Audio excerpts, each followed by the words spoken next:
Welcome to the System to Success show. On this show, we'll cover the best growth advice from top CEOs in North America and beyond. On each episode, your host, Jay Crutchfield, he's a former software engineer turned entrepreneur, created and maintained online marketing, online sales, and fulfillment systems for global brands. He offers non-traditional wisdom about business systems mastery, while his guests share the story of how they built their companies. Jay and his guests talk entrepreneurship, digital marketing, strategy, and business principles. But they also talk about what it means to be human with all the ups and downs, advances, and setbacks.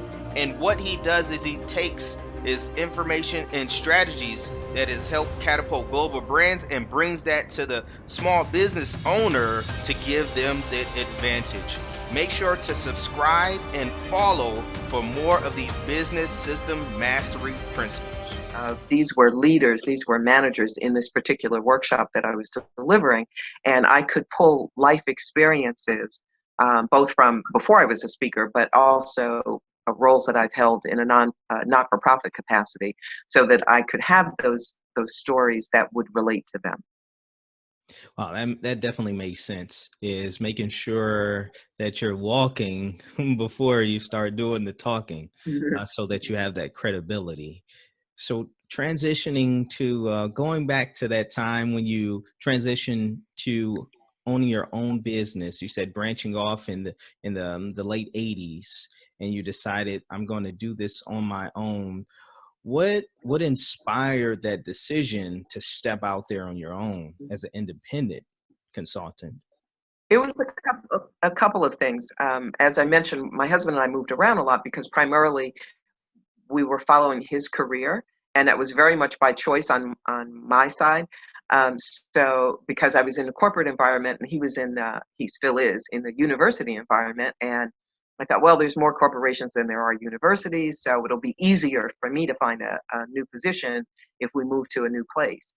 And by the time we moved to Phoenix, though, and so that was in '86 or in '85, by the time we moved to Phoenix, I was high enough in my last corporate position. I was director of HR for a division of a very large insurance company.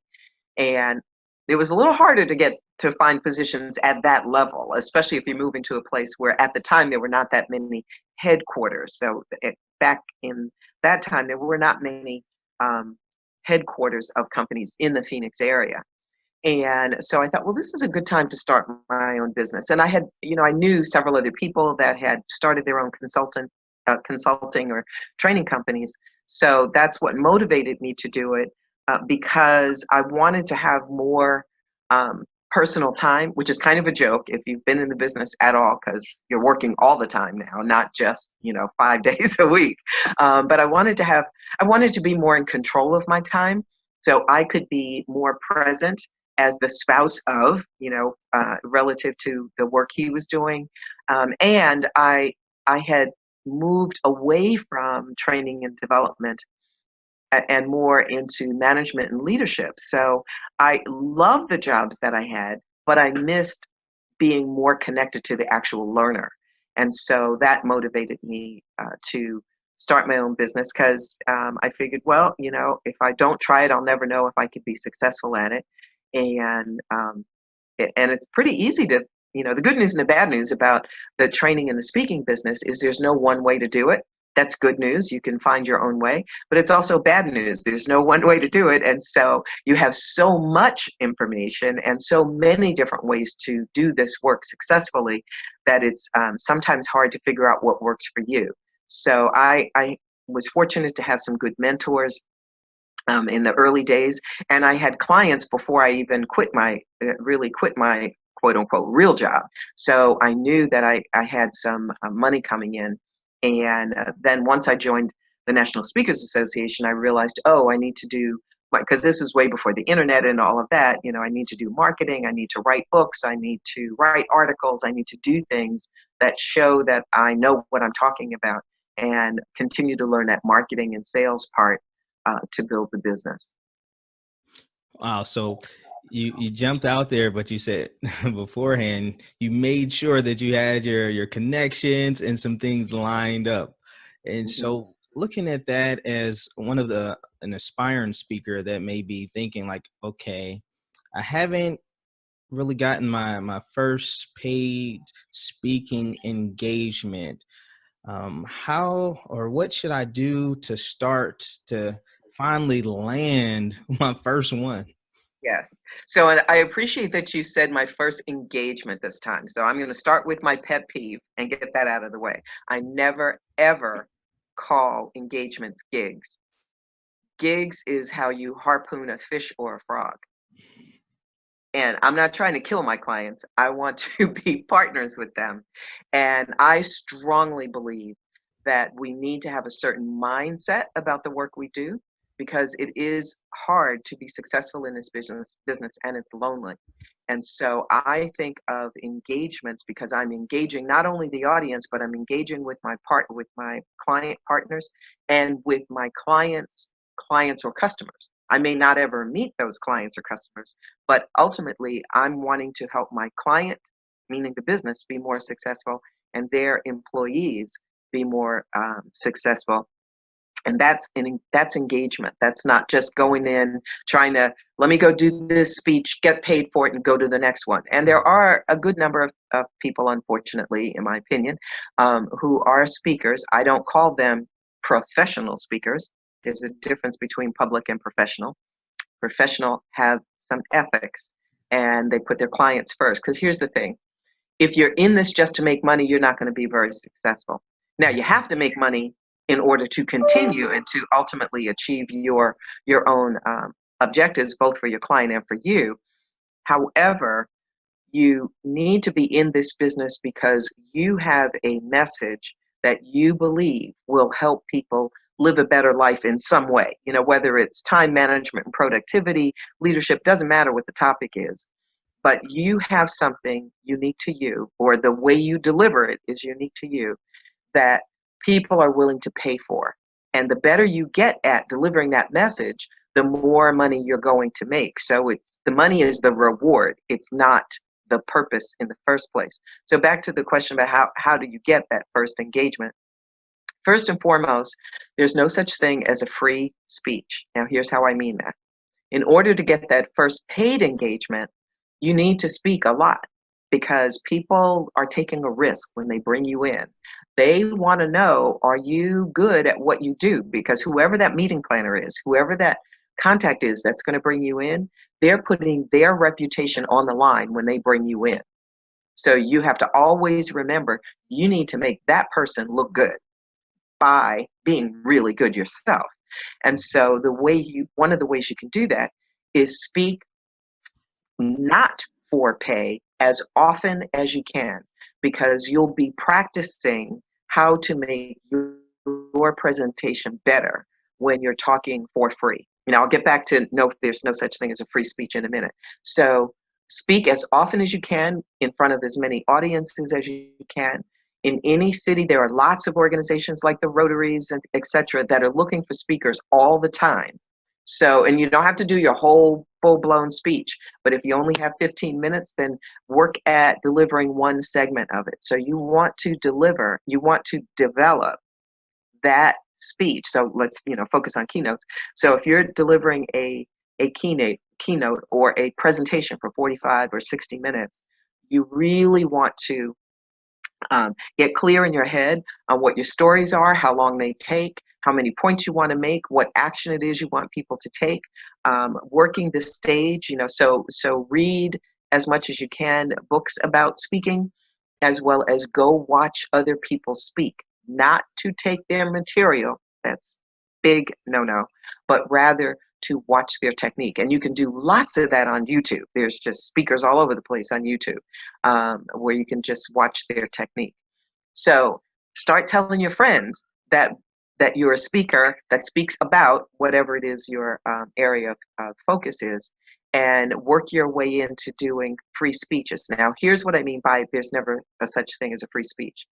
Make sure that each time you speak, you leave something with the audience so that they know how to stay in touch with you.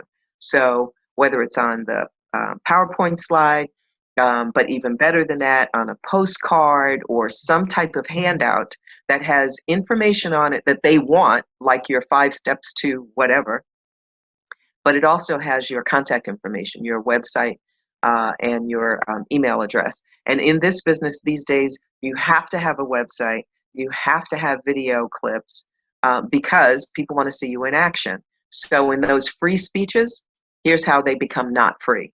You can negotiate things that are not money. So speak to audiences where they'll videotape it, or they'll allow you to videotape yourself. And there's technology and equipment is so easy to find these days. But and one of the tricks to that is find some people who do wedding videographers for weddings, because they're looking for work in the middle of the week. The weddings are typically on the weekend, and they won't cost as much as some of the the really high level videographers. Or get a friend to put your smartphone on a tripod, but videotape yourself. The key thing is to have good sound. People are forgiving if the video's not perfect, but you want to have good sound.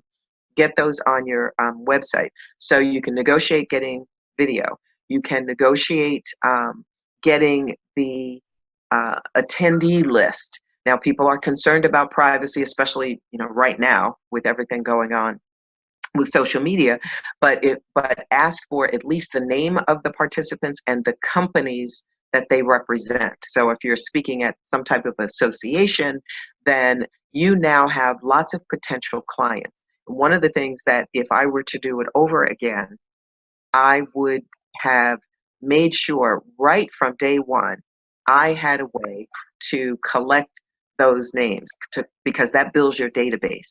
And then you have people to market to. And what happens is the more you speak for free, the more there are folks that are going to come up to you at some point and say, can you do this in my company, and how much do you charge? And there you got it. You've got your first engagement. So look for those opportunities to speak for free, because it gives you lots of practice. And write articles, do podcasts. You have to make yourself, in today's world, you have to make yourself visible on the internet and through social media and that kind of thing. So it's so much easier to do that today than it was when I first started, where none of that was in existence.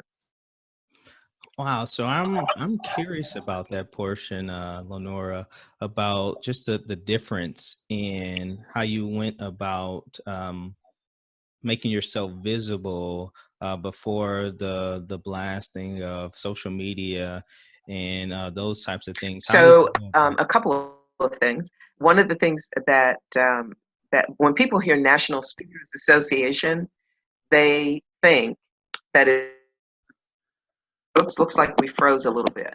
Okay, I think we're back. Yeah, I think we're good. Can you hear me? Okay. So back when I started, where there was no internet and it wasn't all of those kind of things, but I knew I needed footage, I still would negotiate trying to get video. Now and then, that way back then, that meant people didn't see me on the internet. But whenever there was an opportunity to market to someone, now I had a cassette tape, if it was audio, or I had 8 tracks. I mean, it was like really the old stuff. But you package that, you design packaging so all of your branding looks the same. And I had a one sheet that had my bio on it, and the topics, or the titles. My topic is diversity and inclusion, but it had the titles of the various programs that I could do. And then you could mail those out. So we kept the post office in business way back then, those of us who were speakers, because we were mailing things out all the time. And then the other thing is, back to in National Speakers Association, people think it's only about the speaking part, but it's really about how to be successful in this business. It's a not-for-profit association, just like accountants have their own association, where you come to learn how to be successful in this business. So it's not like Toastmasters, where it's totally focused only on platform skills. This is really focused on everything you need to do. So one of the things that I realized was that I needed to take some of what was in my head and get it in a book. So that's when my first book came about, the Diversity Advantage, which now is in its third edition. People keep wanting it, and I keep updating it. And I have another book as well. It's more of a strategy book. But in any case, I knew I needed to write a book. So I learned all of the ins and outs of writing a book, getting it published, marketing it, etc., from my colleagues at NSA. And so the book became my business card, so to speak, because there was no internet. So when people want to know, how are you different from other people? Well, I've got a book. Here's what substantiates my expertise. And so and it doesn't mean that if you're starting out today, you need to write a book right away. You need to make sure that you have something to really say, and that it can be a good book, because it's going to be there forever. And so writing the books, writing articles back then, I would send articles to people in the mail. And so now, like I said, the internet just makes it easier. And one of the other key things that helped me is, while I was transitioning from not doing so much leadership training or management development and transitioning more specifically to diversity and inclusion, when people would ask me, what is my area of focus? Most of the time people say, what do you speak about? Which I don't think is even correct English, but in any case, when people would ask me that question, I would say that I speak on the topic of diversity and inclusion. Ultimately, what that means, and this is the part I would say to them as well, ultimately what that means is I help people in the workplace know how to work more effectively with each other, regardless of what their differences are. So I started saying that even before I was doing that 100%.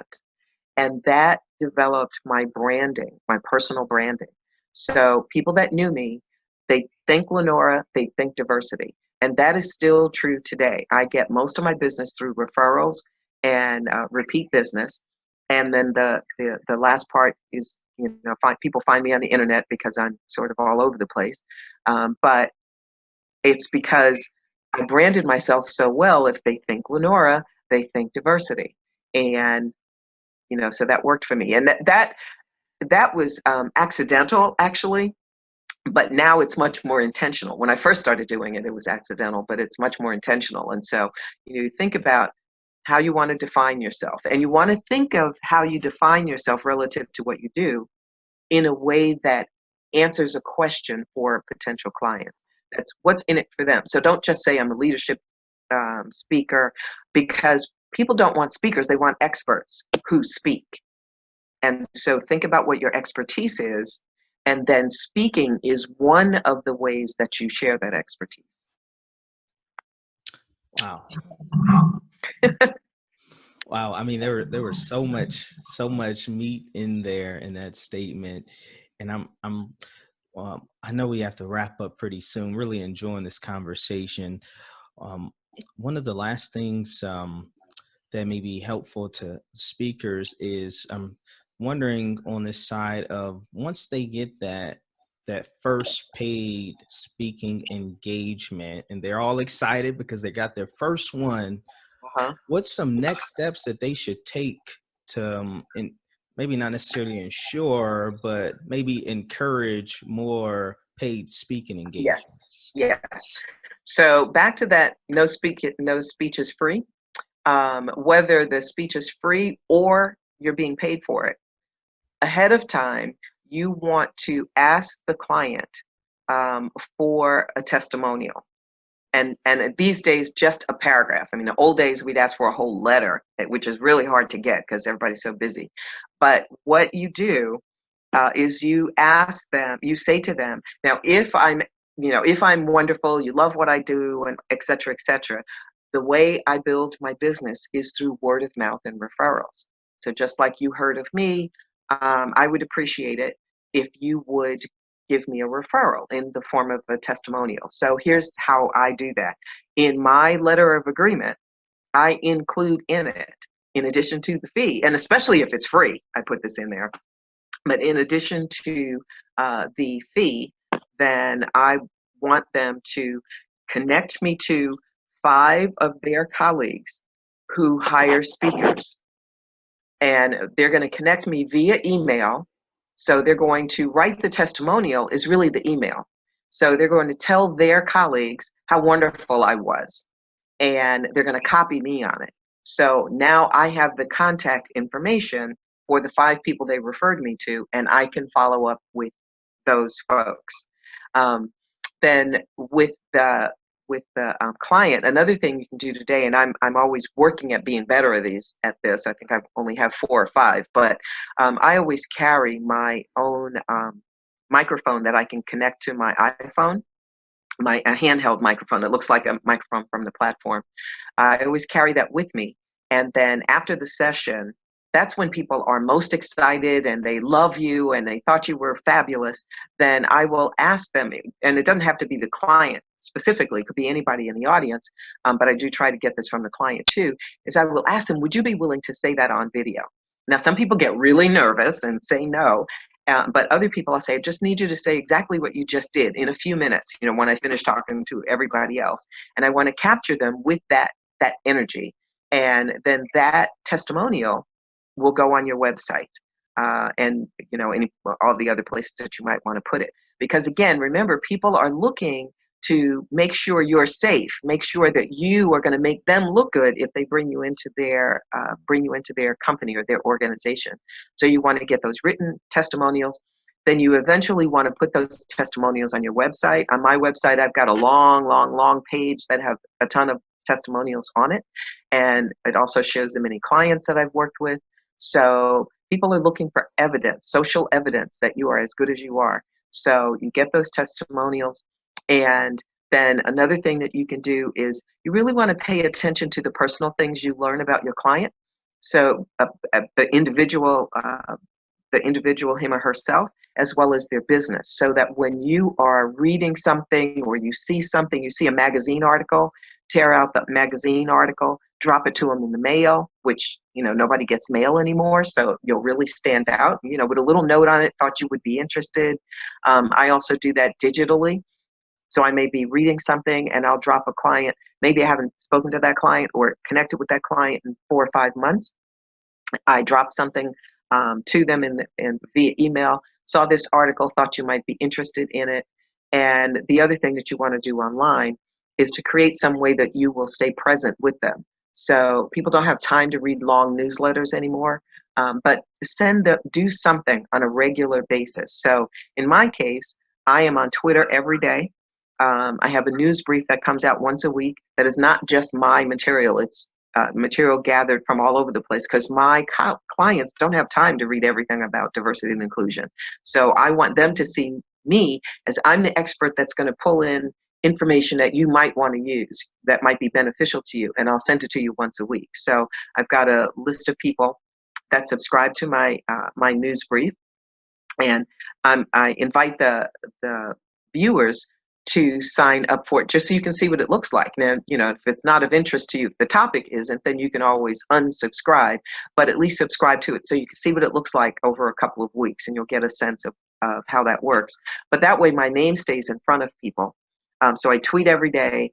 I have the news brief, my LinkedIn page. I'm always trying to be better at it, but I have a Facebook and a LinkedIn business page, and I will put articles on both of them, or thoughts that I happen to have. So just various ways to keep yourself in front of people and staying connected to the client. That first speech that you have, figure out a way to stay connected to that person or that company. Additionally, when you go in to deliver that first speech, and this should happen both before as well as after, ask your client. One of my key questions to the client is, so after I speak to them for 45 minutes to 60 minutes, what things do you have, what processes do you have in place that will help them implement what I'm going to teach them?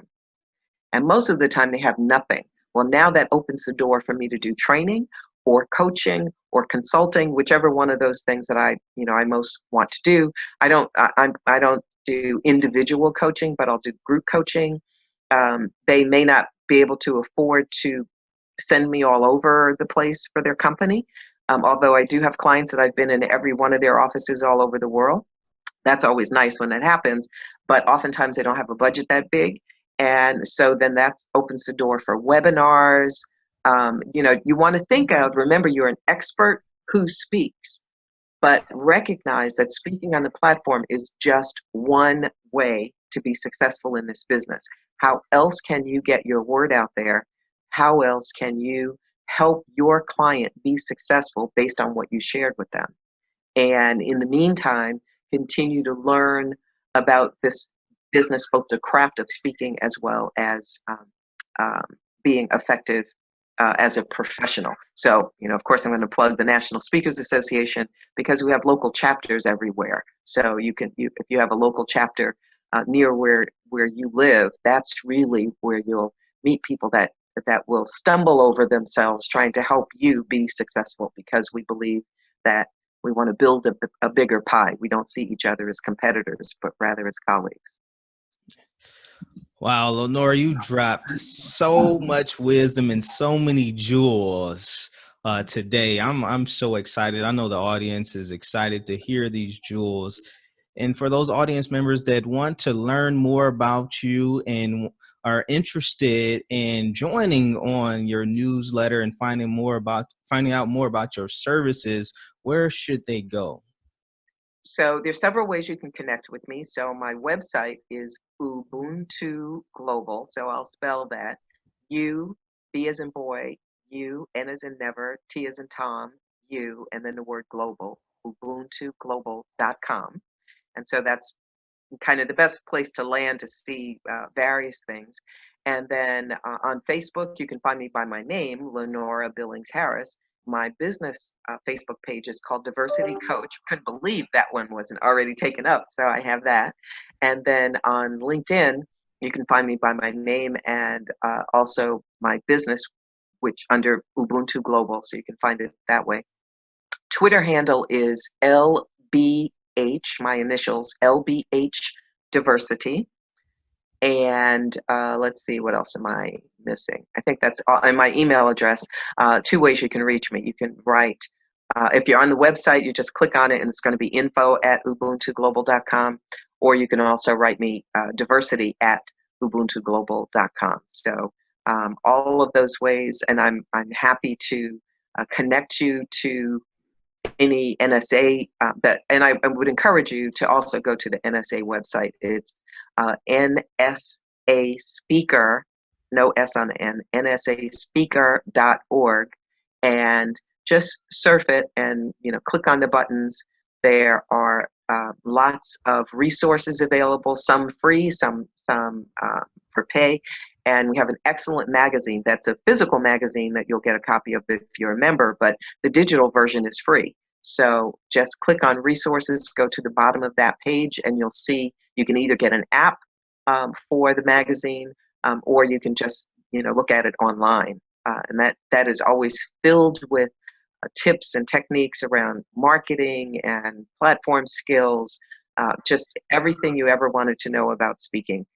You would learn it from NSA. And if you are watching this and you're not in the United States, we have speaker association, not we, there are speaker associations around the world. I was also president of the Global Speakers Federation.